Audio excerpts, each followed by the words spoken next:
O programa de hoje fala sobre as relações entre os poderes legislativo e judiciário. Melhor e Mais Justo, você já sabe, está sendo transmitido ao vivo pelo portal tvt.org.br e também pela Rádio Brasil Atual FM 98.9 em São Paulo, 93.3 no Litoral Paulista e 102.7 no Noroeste Paulista.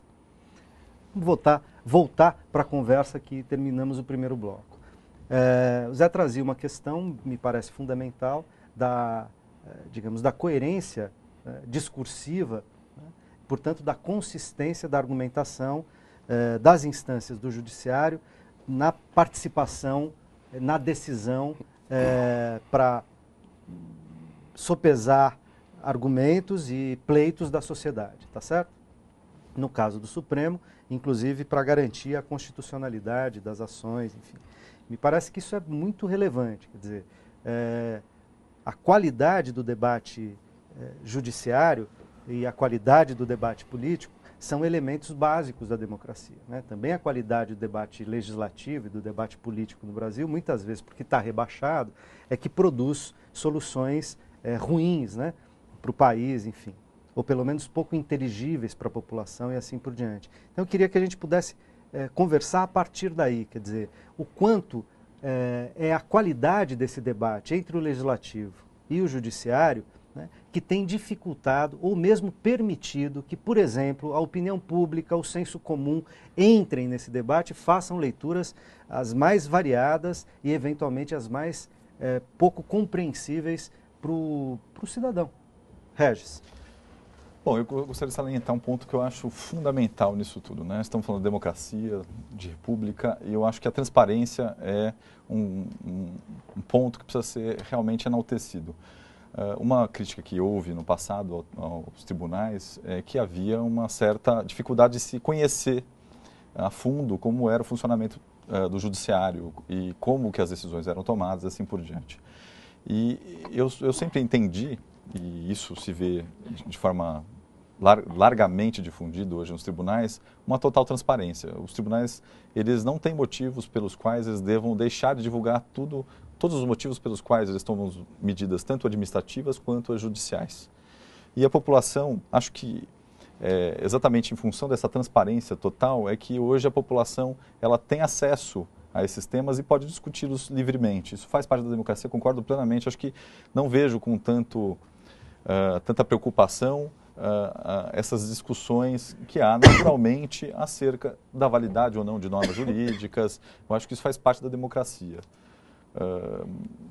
Na época em que a TV Justiça foi implantada, eu me lembro bem que houve uma discussão, o ministro Marco Aurélio era presidente na época da inauguração, no final do mandato dele como presidente, e havia uma certa resistência aqui a respeito dessa nova cultura de transmissão de julgamentos. E isso nos Estados Unidos, por exemplo, é algo bastante difundido, na Europa, aqui e acolá também.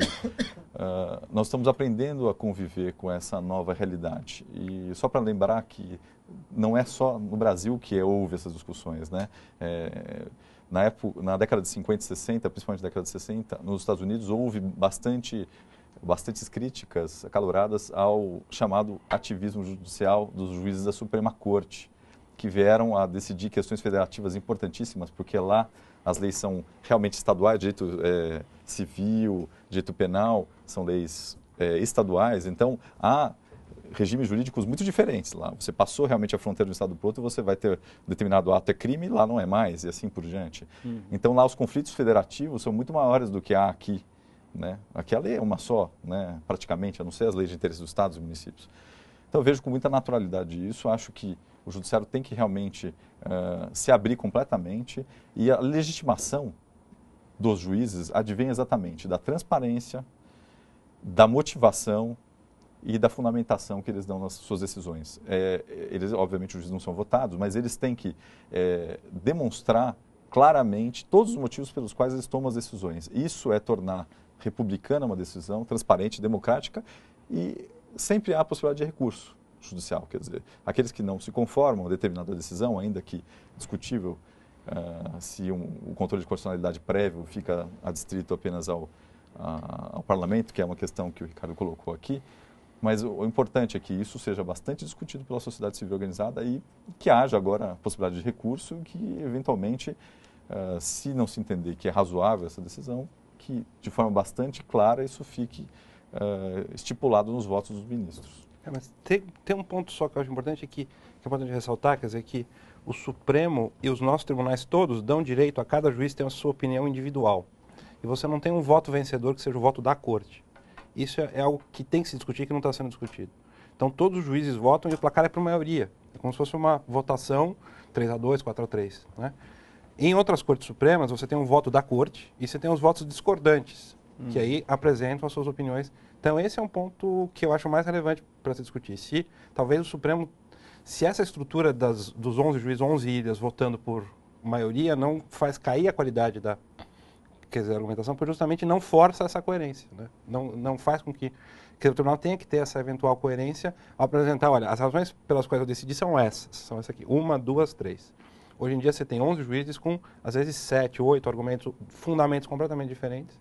Isso não faz com que, eventualmente, você tenha tendências entre as posições dos juízes até a tentar fazer uma espécie de sobre-legislação? Quer dizer, você vai discutir um projeto pelo qual você foi acionado. Então, alguém arguiu inconstitucionalidade num certo projeto de lei, de PEC, né? Coisas que são da rotina do envio do Congresso E aí, na confusão da argumentação, a gente tem, pelo menos é isso que se vê na mídia, uma espécie de tentativa do juiz legislar, dizer, olha, a lei tinha que ser assim. Fala, mas esse é o papel do Supremo, dizer como a lei tem que ser, ou é o papel do Judiciário, e o Supremo tem que dizer, olha, cabe na Constituição, não cabe na Constituição, e não como ela deveria estar construída?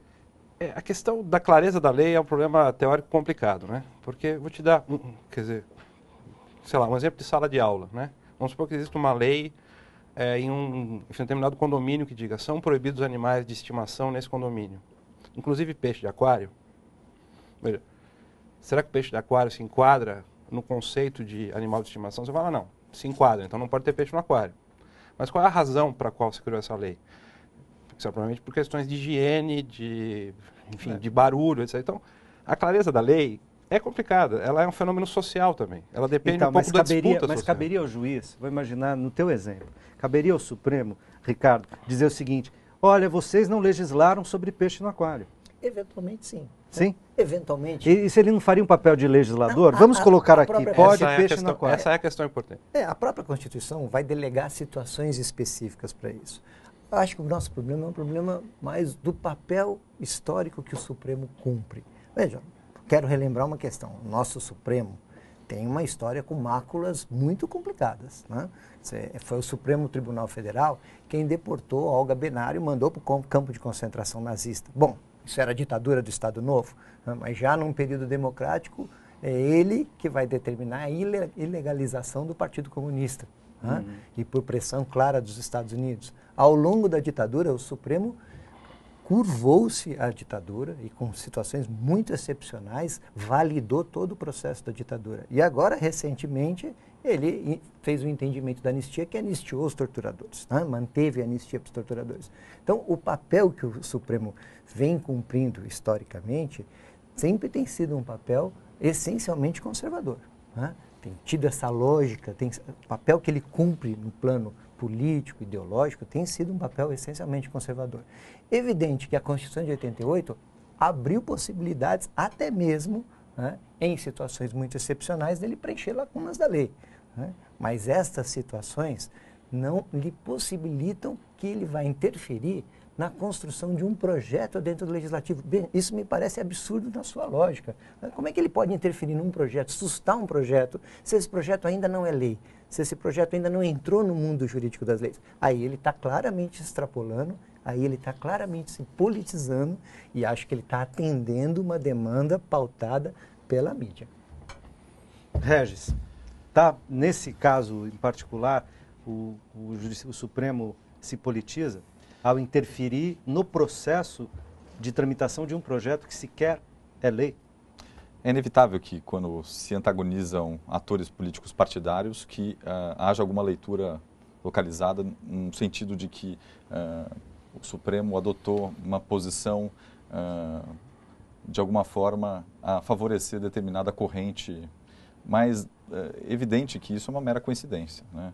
Não podemos dizer que nenhum ministro supremo vá ter lá suas preferências particulares, né? Não é o caso, ele é cidadão, vota, etc. Mas, ao julgar os processos, eles têm a missão, evidentemente, de fazer esse amálgama entre a legislação e a Constituição Federal e ditar essas sentenças, ao final, que pacificam aquela demanda. O problema, que talvez aqui o Zé tenha mencionado, é que muitas vezes aquela vinculação que o juiz tem aos motivos, que é a causa de pedir, né, e ao pedido, né, quero que declare inconstitucionalidade de determinada lei. Por quê? Porque, sob esse argumento, esse, eu considero que não está de acordo com a Constituição.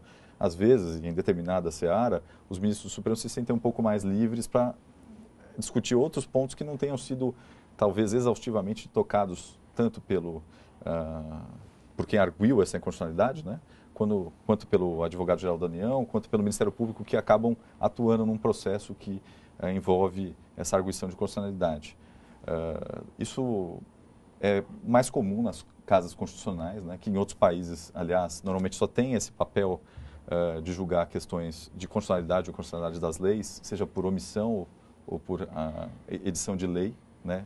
Há a possibilidade realmente do judiciário, a Constituição prevê, em alguns momentos, determinar que o legislativo promova um ato legislativo ou mesmo que supra uma lacuna, isso claramente está na Constituição.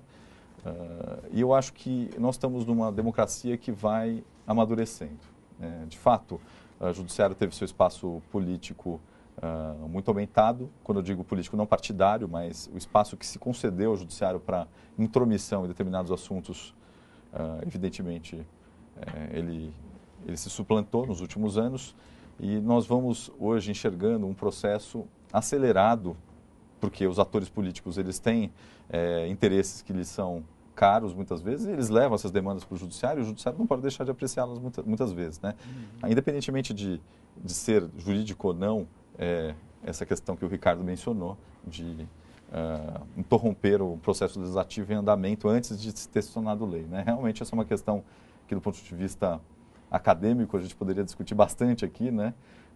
Se isso poderia estar ao alcance dos ministros. Eu acho que essa vai ser uma discussão que vai esquentar muito lá dentro do Supremo, porque alguns ministros não têm a mesma posição, eles já externaram isso claramente em outros votos.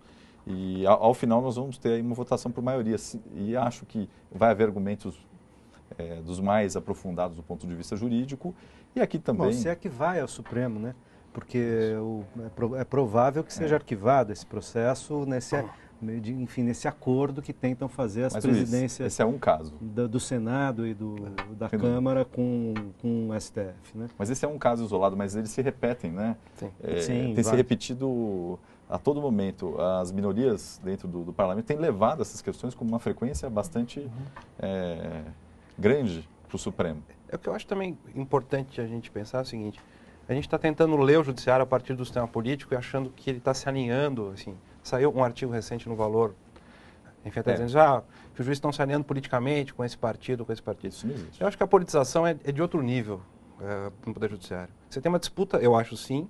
Quando a gente fala o juiz, existem várias concepções do que seja o juiz. E os juízes se comportam como juízes de maneira diferente. Você tem um juiz que acha que tem que ser mais legalista, que tem que ficar preso ao texto da lei, não pode respeitar o que está, enfim, no texto legal. Tem juízes que se colocam de maneira mais ativista, que acham, não, as leis não são completamente claras, eu tenho um papel sim de definir os valores sociais, né? Eu acho que essa politização é que é a específica do Poder Judiciário. Vou dar um exemplo histórico dos Estados Unidos, quer dizer, da Corte de Warren, né?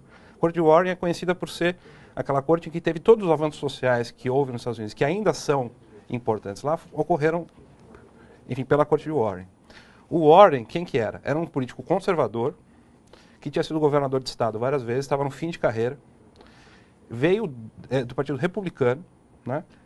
E foi, quer dizer, ele foi para o Supremo, enfim, uma espécie de José Serra, vai. Ele já não vai mais ser presidente, não tem condição mais de disputar a eleição por uma série de razões políticas. Ele foi para a Suprema Corte e virou um juiz progressista.